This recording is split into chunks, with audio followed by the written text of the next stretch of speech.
नमस्कार दोस्तों, स्वागत है आपका अपने YouTube चैनल अभ्यास कोचिंग क्लास में और मेरा नाम शान। तो दोस्तों, आज की इस वीडियो में हम चर्चा करने वाले हैं फिजिक्स के एक नए टॉपिक यांत्रिकी यानी कि मैकेनिज्म के बारे में। इसके पहले मैंने फिजिक्स के 3 वीडियो बनाए हैं जो कि यूनिट्स के ऊपर थे। ठीक है, यूनिट्स यानी फिजिक्स में जितने भी एसआई मात्रक हैं उनके बारे में डिटेल से वीडियो बनाया, उनके डेफिनेशन के बारे में भी वीडियो बना चुका हूं। तो जिन लोगों ने इसके पहले के वीडियो ना देखे हों वो प्लेलिस्ट पर जाकर उन वीडियो को पहले जरूर देख लें। ठीक है, तो दोस्तों इस वीडियो से हम मैकेनिज्म शुरू कर रहे हैं, तो बहुत ही ध्यान से देखिएगा। मैं हर एक बारीक चीजों को इस पे आपको बताऊंगा। तो चलिए इस वीडियो को शुरू करते हैं। तो दोस्तों, सबसे पहले समझिए यांत्रिकी होता क्या है। ठीक है, यांत्रिकी होता क्या है।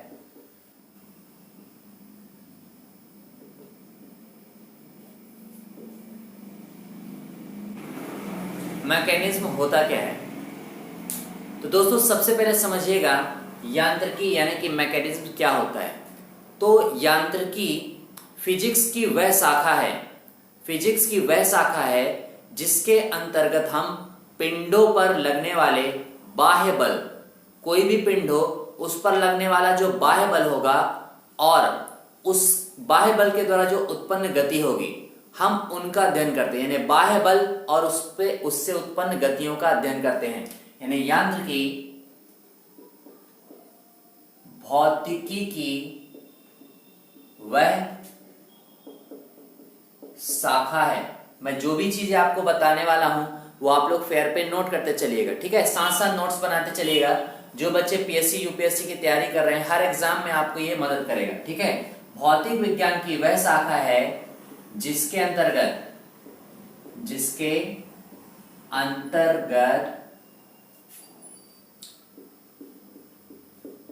पिंडों पर लगने वाले बाह्य बल और उनसे उत्पन्न गतियों का अध्ययन किया जाता है। ठीक है, तो देखिए यांत्रिकी क्या है। यांत्रिकी भौतिक विज्ञान की वह शाखा है जिसके अंतर्गत पिंडों पर लगने वाले बाह्य बल और उससे उत्पन्न गतियों का अध्ययन किया जाता है।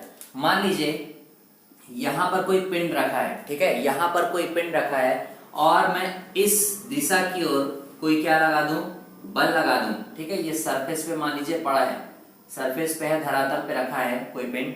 अब मैं इस पर क्या है, बाह्य बल। बाह्य बल मतलब सेकंड पार्टी के द्वारा कुछ फोर्स लगा दिया जाना। मतलब ये है कोई वस्तु है, ये अपने आप को तो बल नहीं लगा रही, बाहर से कोई चीज ठोकर मार दे इसको, तो इस पर क्या लग जाएगा, बल लग जाएगा। इस बल के कारण हो सकता है ये बल की दिशा की ओर क्या कर दे, गति कर दे। ठीक है, ये आगे लुढ़क जाए। तो आप इस चीज को समझिएगा, कोई भी पिंड हो उस पर लगने वाला बाह्य बल और उससे उत्पन्न गति, इन दोनों का ही अध्ययन किया जाता है किस पे, यांत्रिकी के बारे में। ठीक है, तो आप इस चीज को समझिएगा, बल लगने के बाद ही गति होती है। लेकिन अगर बल नहीं लगा है, गति नहीं हो रही है, तो उसके पहले क्या होता है, तो वस्तु किस पोजीशन में होती है। ठीक है, वस्तु किस पोजीशन में होती है, तो आप एक चीज समझिएगा, वस्तु जो होती है विरामावस्था में होती है, विराम की अवस्था में होती है। कैसी होती है, विराम की अवस्था में। विराम की अवस्था मतलब रेस्ट पोजीशन पे होती है। ठीक है, रेस्ट पोजीशन पे होती है। यानी वस्तु पर जब बाह्य बल नहीं लगा रहता है ना, और वो गति नहीं कर रही है, तो वो कैसी अवस्था में, विराम अवस्था में। ठीक, ये चीज मैं अभी समझाता हूं ये होता क्या है। तो देखिए, जब कोई वस्तु अपनी स्थिति में, ठीक है, जब कोई वस्तु अपनी स्थिति में अपने वातावरण के सापेक्ष समय के साथ कोई बदलाव नहीं करती है। ठीक है, जब कोई वस्तु अपनी स्थिति में वातावरण के सापेक्ष, अपने वातावरण के सापेक्ष समय के साथ कोई परिवर्तन नहीं करती है, तो वह वस्तु विरामावस्था में है। मान लीजिए ये कोई सड़क है। ठीक है, ये कोई सड़क है, यहां पर क्या है, कोई साइकिल खड़ी है। ठीक है, कोई साइकिल खड़ी है, साइकिल खड़ी है, अब मान लीजिए ये पेड़ लगे हैं, ठीक है, ये पेड़ लगे हैं। अब ये साइकिल यहाँ पर खड़ी है और खड़ी ही है, 1 घंटे बीत गए, 2 घंटे बीत गए, 3 घंटे बीत गए, तो ये जो साइकिल है क्या हो रही है, समय के साथ अपने आसपास के वातावरण के सापेक्ष कोई परिवर्तन नहीं करेगी। मतलब ना तो ये हिली, ना तो डुली, ना तो आगे गई, ठीक है। तो ये क्या है, विराम अवस्था में है, यानी रेस्ट पोजीशन में है, ठीक है। तो ये कैसी है, रेस्ट पोजीशन में है। इसका मतलब क्या होता है, जब कोई पिंड, ठीक है, जब कोई भी पिंड समय के साथ वातावरण के सापेक्ष कोई भी परिवर्तन नहीं करता है तो वह कैसी अवस्था में होता है, विराम अवस्था में, ठीक है। तो यांत्रिकी क्या होती है, यांत्रिकी भौतिक विज्ञान की वह शाखा है जिसके अंतर्गत पिंडों पर लगने वाले बाह्य बल और उसके द्वारा उत्पन्न गतियों का अध्ययन करते हैं।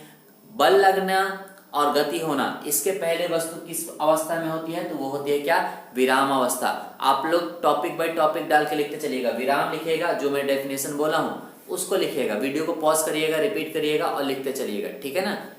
हर चीज को आप लिखते चलेंगे, नोट्स बनाते चलेंगे, आपकी फिजिक्स अच्छे से आपसे बनने लग जाएगी। चलिए अब चर्चा करते हैं क्या, गति के बारे में। विराम अवस्था हो गया, विराम अवस्था हो गया। अब करते हैं बात किसके बारे में, गति के बारे में, यानी कि मोशन के बारे में। मोशन क्या होता है, गति क्या होता है, तो देखिए विराम का जस्ट अपोजिट हो जाएगा क्या, गति। यानी कि जब कोई पिंड या वस्तु अपने वातावरण के सापेक्ष समय के साथ अपनी स्थिति को बदलता हो तो वह गति अवस्था में होता है, ठीक है। जैसे कि मैं फिर से वही चीज बता देता हूं, ये रोड है, रोड में खड़ी है क्या, कोई साइकिल, ठीक है, रोड में खड़ी है क्या, कोई साइकिल, पेड़ लगे हुए हैं, ठीक है। अब क्या हो रहा है, ये अभी यहाँ पर खड़ी है, लेकिन आप देखते हैं धीरे धीरे अगर ये साइकिल यहाँ पहुंच गई है किसी भी माध्यम से, ठीक है, किसी भी माध्यम से, या तो कोई आदमी ले गया हो या कोई भी ले गया हो, ये अगर यहाँ से यहाँ पहुंच गई, ये यहाँ से यहाँ पहुंच गई, इससे हमको पता चलता है कि यार ये वस्तु जो है, ये साइकिल जो है अपने वातावरण के सापेक्ष समय के साथ अपनी स्थिति को बदल ली है, तो ये क्या हो जाएगी, गतिज अवस्था में होगी, ठीक है ना, यानी ये गति की अवस्था में होगी, ठीक है। तो गति आप समझ गए, यानी यदि कोई वस्तु अपने वातावरण के सापेक्ष समय के साथ अपनी स्थिति को बदलती है तो वह क्या होता है, गति अवस्था में। अगर नहीं बदलती है तो वह विराम अवस्था में होती है, ठीक है, विराम अवस्था में होती है। अब अपन चर्चा करते हैं एक विमा में गति, एक विमा में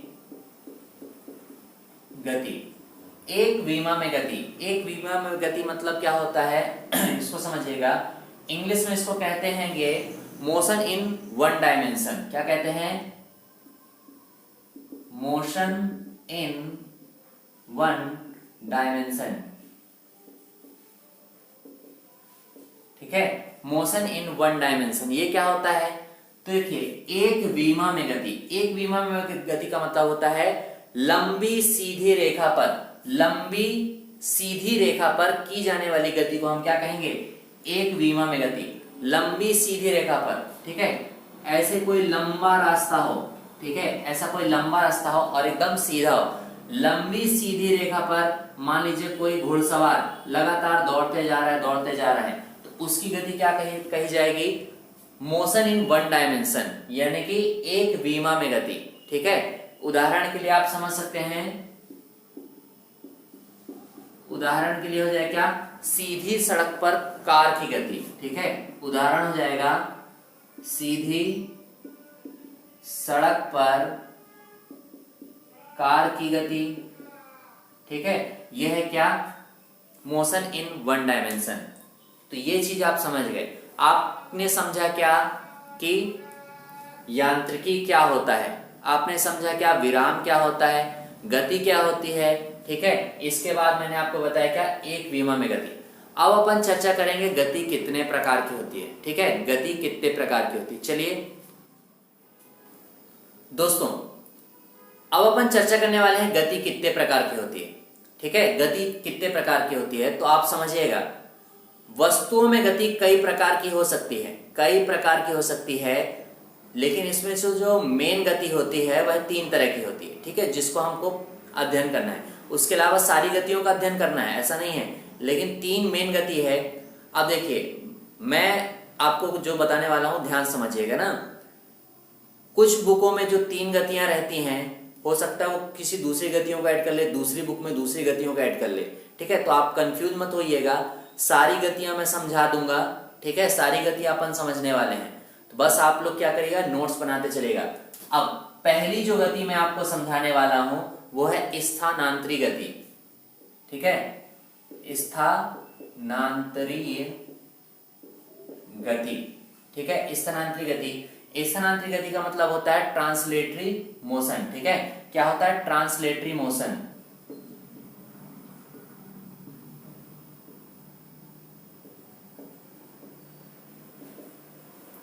ट्रांसलेटरी मोशन। ठीक है, ट्रांसलेटरी मोशन ये क्या होता है तो आप समझिएगा, किसी वस्तु की अलग अलग पोजीशनों को, अलग अलग स्थितियों को जोड़कर अगर कोई रेखा बनाई जाए और उस रेखा की दिशा अगर ना बदले तो हम कहते हैं कि वस्तु स्थानांतरी गति कर रही है। ठीक है, इसका मतलब है, मान लीजिए कोई वस्तु अभी इस पॉइंट पर है, कुछ समय बाद हो सकता है इस पॉइंट पर हो, कुछ हो सकता है इस पॉइंट पर, फिर कुछ इस पॉइंट पर, कुछ इस पॉइंट पर। तो इनको मिलाने वाली रेखा अगर अपनी दिशा ना बदले, यानी एक सीधी पे हो, एक सिधाई पर हो, तब अपन कहते हैं क्या, इस प्रकार की होने वाली गति कौन सी है, स्थानांतरी गति। ठीक है, अगर कोई वस्तु की अलग अलग स्थितियों को जोड़कर बनाई गई रेखा एक सीधी रेखा हो तो हम कहते हैं क्या, वस्तु कैसी गति कर रही है, स्थानांतरी गति कर रही है, स्थानांतरी गति कर रही है। इसके जो उदाहरण हैं, आप एक चीज याद रखिएगा, उदाहरण जितने ज्यादा हो सके आप सॉल्व करिएगा। ठीक है, तो स्थानांतरी गति का पहला उदाहरण है ऊंचाई से गिरता पत्थर। ठीक है, ऊंचाई से गिरता पत्थर। इसके अलावा मैं दूसरी चीज बोल दूं तो सीधी रेखा पर दौड़ती हुई, सीधी पटरी पर, सीधी पटरी पर दौड़ती ट्रेन। ठीक है, यह है क्या, स्थानांतरी ट्रांसलेटरी मोशन के एग्जाम्पल हैं। तो आप समझिएगा, जैसे अगर मैं किसी पत्थर को, ये मान लीजिए धरातल है और ये हाइट है, इस बिल्डिंग है, इस बिल्डिंग के ऊपर से अगर मैं कोई पत्थर को ऐसे गिराता हूं तो पत्थर अभी ऐसे ऊपर होगा, फिर ऐसी पोजीशन, फिर ऐसी पोजीशन, ये क्या होगा, आके जमीन पे गिर जाएगा। तो ये जो सीधी रेखा बन रही है, इससे हमको पता चलता है जो पत्थर है स्थानांतरी गति किया है। ठीक है, स्थानांतरी गति किया है, यानी कि ट्रांसलेटरी मोशन किया है। उदाहरण क्या है, ऊंचाई से गिरता पत्थर और सीधी पटरी पर दौड़ती ट्रेन। अब जो दूसरी है गति वो है क्या, चक्रीय गति। सेकंड गति है क्या, चक्रीय गति। ठीक है, यानी कि रोटेटरी मोशन। ठीक है, ये कौन सी है,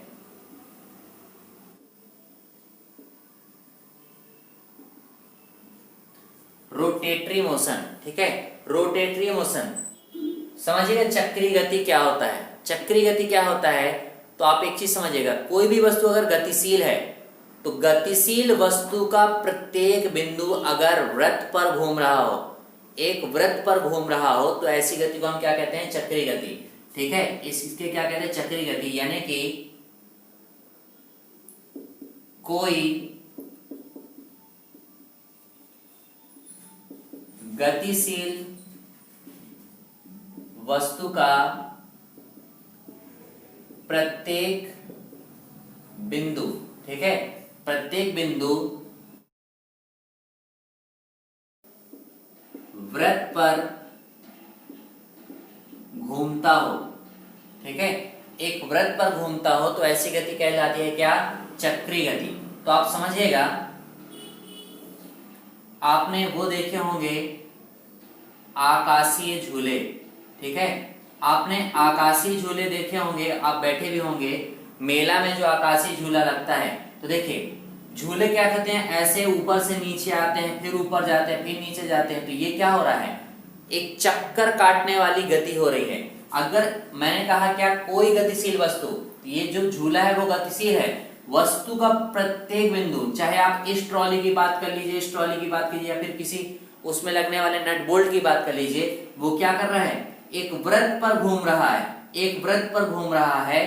तो ये क्या हो जाता है, रोटेटरी मोशन या चक्रीय गति। ठीक है, रोटेटरी मोशन और चक्रीय गति। ठीक है, तो आप इसका जो उदाहरण है उसको क्या बोल सकते हैं, आकाशीय झूले की गति। आकाशीय झूले की गति, ये पहला उदाहरण है।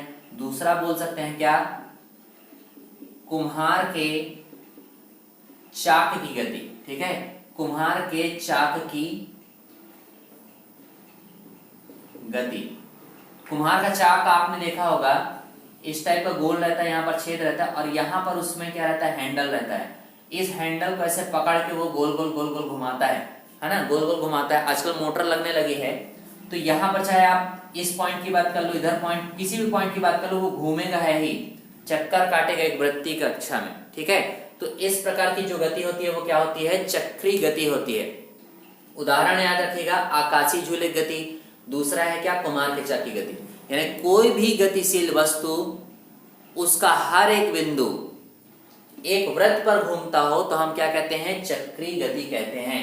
इसके बाद अपन चर्चा करते हैं जो तीसरी गति होती है, वो कहलाती है क्या, आवर्त गति, यानी कि पीरियोडिक मोशन, यानी कि पीरियोडिक मोशन। तीसरी जो गति है वो है क्या, आवर्त गति। आवर्त गति यानी पीरियोडिक।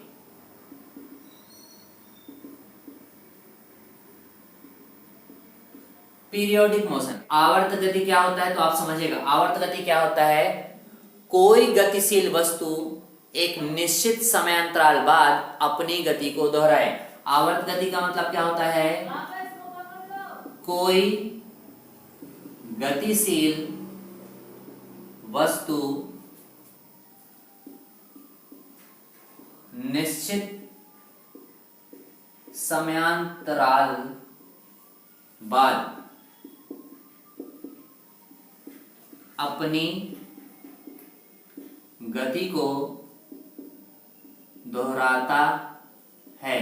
ठीक है, कोई भी गतिशील वस्तु एक निश्चित समय अंतराल बाद अपनी गति को दोहराता है, तो वो कैसी गति कर रहा होगा, पीरियोडिक मोशन, यानी कि आवर्त गति। इसको आपको समझना है तो आप समझिए क्या, सरल लोलक की गति। वो क्या करता है, ऐसे जाता है फिर वापस आता है, मतलब 1 सेकंड के लिए इधर गया, फिर अपनी गति को दोहराएगा, फिर इधर जाएगा, फिर अपनी गति को दोहराएगा, इधर की ओर इधर की ओर। ये क्या होता है, अपनी गति को दोहराता है। तो गतिशील भी है और निश्चित समय अंतराल बाद अपनी पोजीशन को बार बार रिपीट कर रहा है। इसी प्रकार जैसे कि कोई पेड़ है, पेड़ की डगाल पर आप क्या करते हैं, झूला बांध देते हैं, झूला बांध देते हैं, इसको झूलते हैं, तो झूला भी ऐसे ऐसे जाता है, आप उसको ऐसे फ्लो देते हैं ना, तो वो क्या कर रहा है, एक निश्चित समय अंतराल बाद अपनी गति को दोहराता है। तो ऐसी गतियां क्या होती हैं, आवर्त गति होती है। ठीक है, तो देखिए ये 3 गतियां हैं, इसके अलावा भी अन्य जितनी भी गतियां होती हैं अपन उस पर चर्चा कर लेते हैं। ठीक है, तो ये सभी चीजें आप लोग फेयर पे नोट डाउन करते चलिएगा। चलिए आगे बढ़ते हैं।